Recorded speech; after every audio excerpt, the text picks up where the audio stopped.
युग बदलते रहे, समय अपना चक्र घुमाता रहा और हर युग में जब संसार का संतुलन बिगड़ने लगा तब तक भगवान विष्णु किसी न किसी रूप में आकर उसे संभालते रहे। नमस्ते।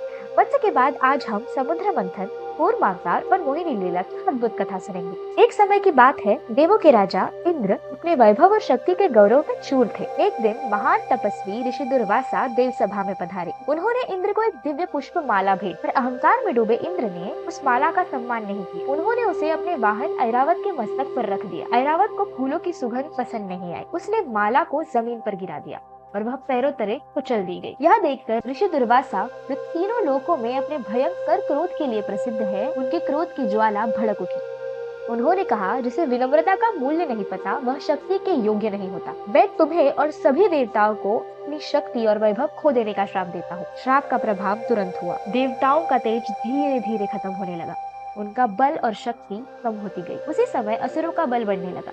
असुरराज बलि के नेतृत्व में असुरों ने स्वर्ग पर आक्रमण कर दिया। देवता परास्त हो गए। स्वर्ग उनके हाथों से छिन गया। सब कुछ हार कर इंद्र और सभी देवता भगवान विष्णु की शरण में पहुंचे। भगवान विष्णु, जिन्हें सब पहले से ही ज्ञात था, मुस्कुराकर अपने नेत्र खोले और शांत स्वर में कहा, ऋषि दुर्वासा के श्राप को केवल अमृत ही काट सकता है। पर अमृत सरल वस्तु नहीं था। वह केवल क्षीर सागर के मंथन से ही प्राप्त हो सकता था और क्षीर सागर का मंथन केवल देवताओं के बस की बात नहीं थी। इसीलिए भगवान विष्णु ने असुरों की सहायता लेने की सलाह दी। फिर देवताओं ने प्रश्न किया, प्रभु, किंतु असुर हमारी सहायता क्यों करेंगे?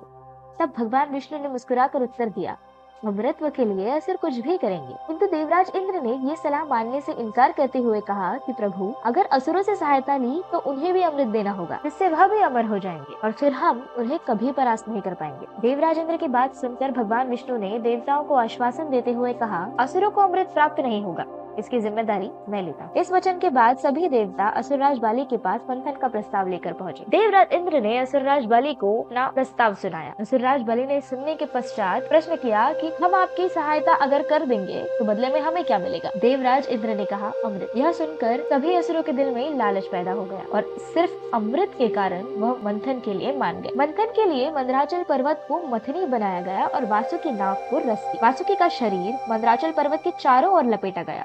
पर जैसे ही मंथन शुरू होने वाला था, एक नया विवाद उठ खड़ा हुआ। असुरों ने तुरंत कहा, हम वासुकी के सिर को पकड़ेंगे। उनका तर्क था, सिर की तरफ शक्ति होती है, जो सर पकड़ेगा मंथन का नियंत्रण उसी के हाथों में होगा। असुरों को अपनी ताकत पर बहुत गर्व था। देव यह सुनकर थोड़े से चिंतित हुए। वासुकी का सर सिर्फ शक्ति का ही नहीं, विष का भी केंद्र था। देवताओं ने असुरों से कहा कि सर से विष निकलेगा और यह अत्यंत खतरनाक हो सकता है। पर असुर अहंकार में अंधे हो चुके थे। उन्होंने कहा, हम किसी विष से नहीं डरते, हम सर ही पकड़ेंगे। उस पूरे विवाद के दौरान भगवान विष्णु शांत खड़े थे। उन्होंने कोई विरोध नहीं किया।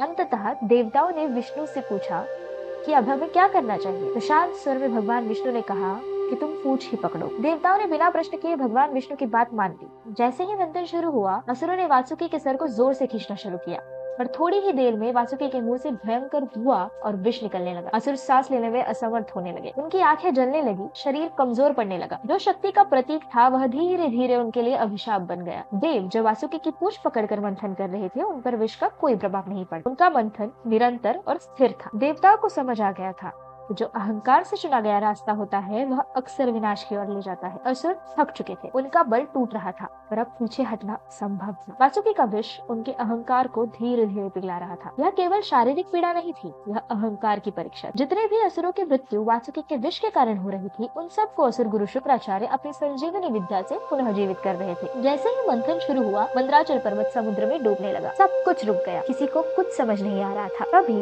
देवताओं और असुरों ने मिलकर भगवान विष्णु से सहायता मांगी। तभी भगवान विष्णु ने अपना दूसरा अवतार लिया।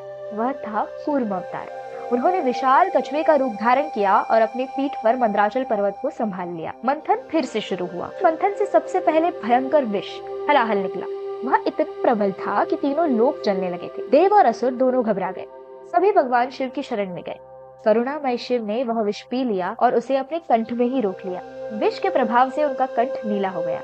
इसी कारण संपूर्ण जगत में आज भी वह नीलकंठ के नाम से प्रसिद्ध है। उसके बाद कामधेनु गाय निकली। इसे इच्छा पूर्ति करने वाली गाय भी कहा जाता है। यह सभी ऋषियों और देवों के लिए अन्न, समृद्धि और दया का प्रतीक। फिर प्रकट हुआ उच्चैश्रवा, एक श्वेत दिव्य घोड़ा।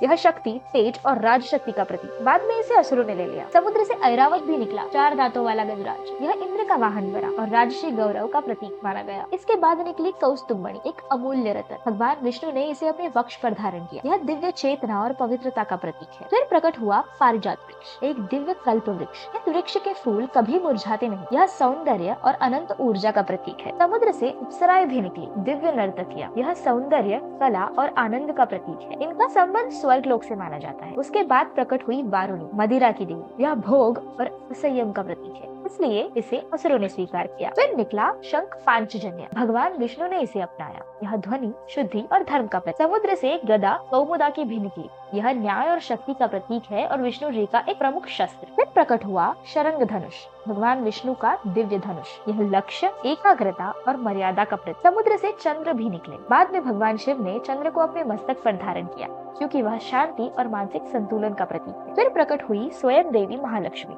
समृद्धि और सौभाग्य की देवी। उन्होंने भगवान विष्णु को अपना स्वामी चुना। इससे धर्म और समृद्धि का मिलन हुआ। अंत में प्रकट हुए भगवान धनवंतरी, अपने हाथों में अमृत कलश लिए। अमृत अमरत्व का प्रतीक। अमृत के निकलते ही असुर जोर से बोले, अमृत पहले हम पिए, क्योंकि इस पर पहला अधिकार हमारा है। और एक असुर धनवंतरी के हाथों से कलश लेकर असुर लोक की तरफ भागा। उसके बाद सभी देवता उस असुर के पीछे भागे। तब भगवान विष्णु ने अपनी लीला शुरू। उन्होंने एक ऐसा रूप धारण किया जो संसार ने पहले कभी नहीं देखा था। यह रूप था मोहिनी अवतार। मोहिनी का सौंदर्य सिर्फ बाहरी नहीं था, उसमें मधुरता, शांति और आकर्षण था। जब मोहिनी वहां आई तो सारे असुर स्तब्ध रह गए। उनका क्रोध पल भर में मोह में बदल गया। मोहिनी ने कोमल स्वर में कहा, अमृत सभी का है, पर इसका वितरण न्याय से होना चाहिए। यदि आप सभी का मुझ पर विश्वास है, स्वयं अमृत बांटूंगी। असुर मोहिनी की मुस्कान और वाणी से पूरी तरह मोहित हो चुके थे। उन्होंने बिना सोचे कहा, हाँ हाँ क्यों नहीं, हमें तुम पर पूरा भरोसा है।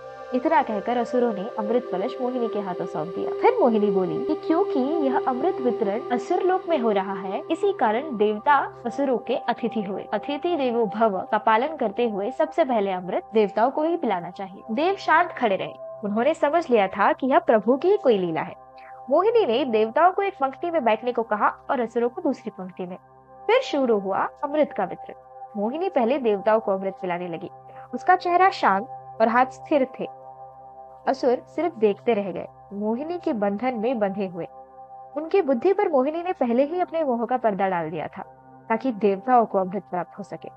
पर एक असुर था, स्वरभानु। उसने चाल से देवताओं का रूप धारण किया और देव पंक्ति में जाकर बैठ गया। उसने अमृत का एक ही घूंट पिया था कि सूर्य और चंद्र ने उसे पहचान लिया। उन्होंने तुरंत मोहिनी को संकेत किया। पल भर में मोहिनी का रूप भगवान विष्णु में बदल गया। उन्होंने अपना सुदर्शन चक्र उठाया और स्वरभानु का सर धड़ से अलग कर दिया। पर अमृत पीने के कारण वह मरा नहीं। उसका सर बना राहु और धड़ बना केतु। मोहिनी अवतार सिर्फ सुंदरता की कथा नहीं है, यह हमें 2 सीख देती है।